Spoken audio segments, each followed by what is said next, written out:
સમાચારની શરૂઆત કરીશું અમદાવાદ કોર્પોરેશન ઢોર ડબ્બામાં મોતનો મામલો રાજકીય લોકો પોતાનું સમર્થન કરી રહ્યા છે। આજે માલધારી સમાજને શહેર કોંગ્રેસનું સમર્થન મળ્યું હતું। શહેર કોંગ્રેસ પ્રમુખ હિંમતસિંહ પટેલે મુલાકાત લીધી હતી। માલધારી સમાજને ન્યાય મળે તે માટે તેઓ સરકારને રજૂઆત કરશે। અગાઉ અમિત ચાવડાએ પણ મુલાકાત લીધી હતી। માલધારી સાથે મુલાકાત બાદ હિંમતસિંહે જણાવ્યું હતું કે ગાયોના નામે સરકારે મત લીધા છે। ગોપાલકો રસ્તા પર ગાય કે ઢોર નહીં છોડી તેની જવાબદારી લીધી છે।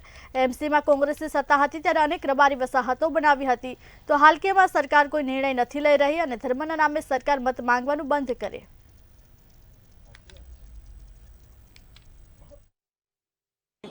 પણ ચોક્કસ રીતે અમે આ બાબતમાં મેયરશ્રીને, કમિશનરશ્રીને અને તમામ લોકોને મળીશું। જરૂર પડે તો મુખ્યમંત્રીશ્રીને પણ મળીશું, જરૂર પડે તો ગવર્નરશ્રીને પણ મળીશું। આની અંદર તમે આ મુદ્દાને, શહેરને તમે લોકોના સુખાકારી માટે જ્યારે કોઈ પણ કાર્ય કરતા હો ત્યારે સામાજિક ન્યાયની દ્રષ્ટિએ એને કઈ રીતે કાયદાને અમલને સફળ કરી શકીએ એ સફળ કરવા માટે તમારે એના માટે એક કમિટી બનાવવી જોઈએ, સર્વપક્ષીય કમિટી બનાવવી જોઈએ।